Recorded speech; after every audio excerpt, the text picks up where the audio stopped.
Picture two people locked inside a space no bigger than the front seat of a compact car. No standing, no stretching, no walking away. Now seal that box shut and launch it into space for 14 days. That actually happened. In 1965, and without it, Neil Armstrong never would have set foot on the moon. This is the story of Gemini 7, NASA's most overlooked, most uncomfortable, and most important mission. If you are new here, hit subscribe. We break down the wildest science stories in history every single week. It is 1965. The space race is at full throttle. America and the Soviet Union are in an all-out sprint, and the finish line is the moon. But NASA had a massive problem nobody was talking about publicly. To reach the moon and come back, astronauts needed to survive in space for at least 8 days. Nobody had ever done anything close to that. And here is why that mattered from a physics standpoint. On Earth, gravity is doing something for your body every single second. Your muscles are constantly fighting it. That is why they stay strong. Your bones are under load. That is why they stay dense. Your circulatory system is pumping blood upward against gravity. That is why your cardiovascular system stays sharp, take gravity away. Everything changes in what is called microgravity, the near weightless environment of orbit. Your body has no idea what to do. Muscles start wasting. Bones begin losing calcium. Blood pools in your chest and head. Your face literally puffs up. NASA's engineers could build the rocket. They could do the math on the trajectory. But the one question they couldn't answer from the ground was this: can a human body actually survive in space long enough to reach the moon and come back? Without that answer, sending astronauts to the moon wasn't a bold move. It was a death sentence. So NASA decided to find out. The 4th of December, 1965. Cape Kennedy, Florida, a Titan T rocket ignites and climbs into the sky, carrying Gemini 7. And two men into orbit. Commander Frank Borman, pilot James Lovell. Two guys, one tiny capsule, almost 2 weeks in space. Now, let's talk about that capsule for a second, because this is where it gets genuinely hard to believe. The entire interior of the Gemini spacecraft was about 55 cubic feet. That is it. For reference, the front seat of a standard car is roughly 52-55 cubic feet. So NASA put two professional astronauts in the equivalent of a car's front seat. No trunk, no back seat, welded it shut, and fired it into orbit. There was no standing up, no room to fully extend your legs. Most of the time, Borman and Lovell sat in a semi-reclined position, surrounded by switches, dials, and instrument panels. Just existing. And they were there for 13 days, 22 hours, and 50 minutes. That was, at that point in history, the longest any human being had ever been in space.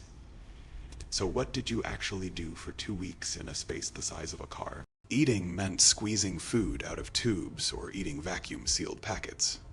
Think airline food, but the airline is moving at 17,500 miles. Per H, and there are no flight attendants.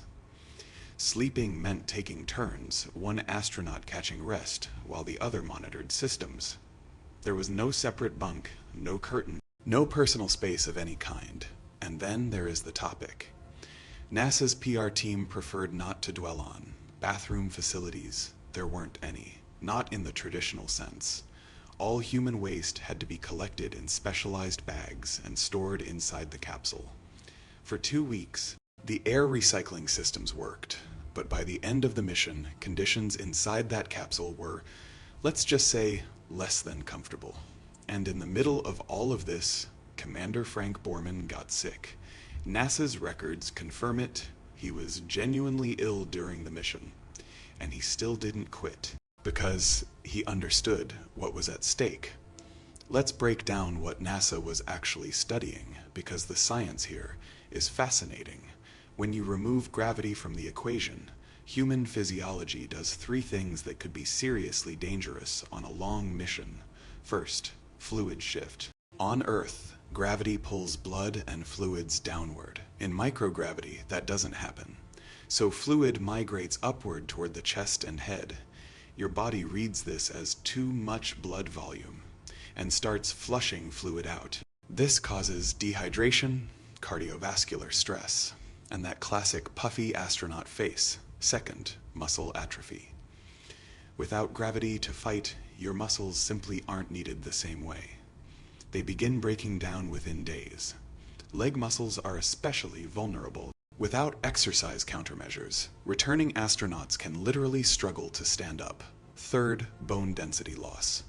Bones are living tissue. They rebuild and strengthen in response to mechanical stress. No stress, no rebuilding. In long-duration spaceflight, astronauts can lose 1–2% of bone density per m-onth. That is the equivalent of what happens to people with severe osteoporosis over years, compressed into weeks. Gemini 7 gave NASA its first real dataset on all of this. And here is what they found. Yes, the body changes, but it adapts. Borman and Lovell came home. They recovered. They were alive and functional. That data point that a human being could survive nearly 2 weeks in space and return safely to Earth was the green light NASA needed. The moon was officially within reach, but there is a dimension to this mission that doesn't get nearly enough attention. Imagine spending 14 days with one other person, never more than 3 feet apart, in complete isolation. No privacy, no personal space, no ability to go for a walk or take a breather. Psychologists today know this kind of confinement creates serious mental strain. But in 1965, NASA was only beginning to understand it. Gemini 7 became one of the earliest real-world case studies in what we now call crew cohesion and psychological resilience under isolation. The same science that now governs how NASA selects and trains crews for the International Space Station and future Mars missions. Borman and Lovell didn't just test their bodies. They tested the human mind's ability to endure. Gemini 7 never landed on the moon. There was no moonwalk, no iconic photograph, no headline moment that made it into the history books most people read. But 4 years later, when Neil Armstrong stepped off the lunar module and onto the surface of the moon, that moment was built on the foundation of missions like this one. The engineers who designed Apollo knew the human body could handle the journey because of Gemini 7. The flight surgeons who cleared the Apollo crews for launch had Borman and Lovell's data in their files. The quiet missions are the ones that make the spectacular ones possible. Space history isn't just about the moments that get the spotlight. It is about the people who sat in the dark, cramped, uncomfortable, sometimes sick, and said, "We're going to see this through." Because someone has to. Frank Borman and James Lovell were those people. Here is the question I leave you with. Could you handle 14 days in a space the size of a car? No exit, no privacy, no fresh air. For science, drop your honest answer in the comments. I genuinely want to know if this video hit different. Smash that like button. It actually makes a massive difference in getting this content in front of more people. And next week, we're going deep on Apollo 13, the mission where an oxygen tank exploded 200,000 miles from Earth, and 3 astronauts had to physics their way home using nothing but math and a gutted lunar module.